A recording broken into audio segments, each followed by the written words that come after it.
Sir मी जे गाव बघितलंय, तुम्ही सगळ्यांनी जे गाव अनुभवलंय, ते गाव काय होतं? ते काय गाव होतं? ज्या गावामध्ये बघा तुम्ही, एक जर माणूस असा असेल सर की जो थोडासा मतिमंद आहे, आपण त्याला विशेष बालक असं म्हणतोय, जो मतिमंद आहे, त्याचं घर काय होतं? त्याचं घर, अख्खं गाव म्हणजे त्याचं घर होतं, बरोबर ना?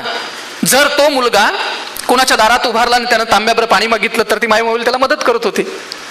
त्यानं काही खायला मागितलं तर कुठलीही माई माऊली त्याला देत होती. असा एखादा मतिमंद मुलगा त्या भागाचा होता, त्या गावाचा होता. तोच मुलगा जर फिरत फिरत कुठं बाहेर हायवेवरती दिसला तर त्या गावातली मुलं जाता जाता त्याला गाडीवरती घ्यायची, कारण का? तो आमच्या गावचा आहे. माझा प्रश्न आता असा आहे, एका घरामध्ये असा एक मुलगा आहे की थोडासा तो मतिमंद आहे, त्याला कळत नाही, आणि त्याच घरात त्याचा भाऊ एक आहे जो इंजिनियर आहे, त्याला चांगलं पॅकेज आहे, त्याचं लग्न करायचं आहे. किती आई वडील येत आहेत की त्याला घरात असू द्या आणि याला मुलगी द्यायला आम्ही तयार आहोत.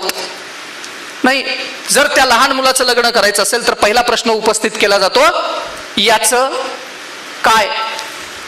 आणि या मुलांना सांभाळणाऱ्या संस्थांच्या मध्ये जी वाढ झाली त्याचं कारण कुटुंब व्यवस्था. ज्या बाळाला अख्खं गाव सांभाळत होतं त्याला घर देखील पारखं झालं ना. जीवन विम्याच्या योजना का आल्या?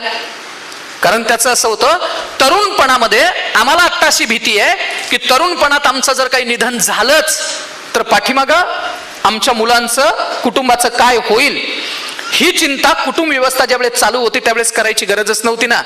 माहेरनं कधी अंतर दिलं नाही, घरातलं घर, ओसरीतली ओसरी, शेतातलं शेत देऊन त्या मुलीला सांभाळ केला. त्याच्या मुलांना मोठं करण्यापासून लग्न करण्यापर्यंत त्या कुटुंबाने जबाबदारी घेतली.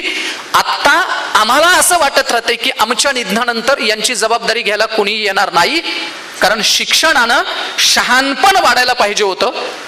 शिक्षणानं सुशिक्षितपणाने व्यक्ती केंद्रीपणा फक्त वाढत निघालाय. व्यक्ती केंद्रीपणा म्हणजे काय? मी, माझं, माझ्यापुरतं आणि माझ्यासाठी.